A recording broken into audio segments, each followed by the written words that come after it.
Before we begin, please click the subscribe button so you don't miss tomorrow's Bible story. What you're about to hear is one of the most powerful lessons Jesus ever taught. Stay with me till the end, because the final part will reveal what true love really looks like, and how it can change your life forever. The sun burned softly over Jerusalem. Crowds filled the temple courts as Jesus taught, his words echoing through the marble pillars. The people were amazed, but among them were Pharisees, the teachers of the law, who wanted to test him. One of them stepped forward, holding a scroll. He looked at Jesus and said, "Teacher, which is the greatest commandment in the law?" The crowd went silent. They knew there were over 600 laws, rules about food, work, and worship. Which one could be the greatest? Jesus looked at the man and spoke with calm power. "You shall love the Lord your God with all your heart, with all your soul, and with all your mind. This is the first and greatest commandment. And the second is like it. You shall love your neighbor as yourself." The man blinked. Jesus had just taken the entire law and reduced it to one word: love.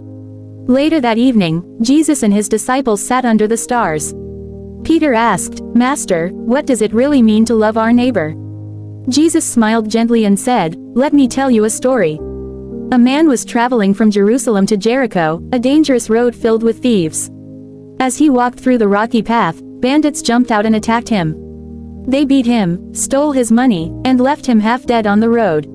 Hours later, a priest came walking by. He saw the man lying there, bleeding. But instead of helping, the priest crossed to the other side of the road and hurried away. Then came a Levite, a temple assistant, holy and respected. He looked at the man, then turned his eyes and walked away too. The traveler moaned in pain. His vision blurred. He whispered, "Help me, someone, please." Then a man from Samaria came riding a donkey. Now, Samaritans were despised by the Jews, they were enemies. But this Samaritan stopped. He got off his donkey, knelt beside the man, and poured oil and wine on his wounds. He tore his own cloth to bandage him. He lifted him gently onto his donkey and carried him to an inn. He paid the innkeeper 2 silver coins and said, "Take care of him. Whatever more you spend, I'll repay you when I return."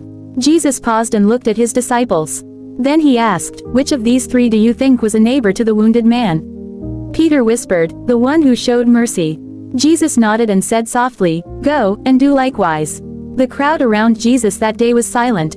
He had turned religion into something greater than rules and laws. He turned it into love. To love God means to love people.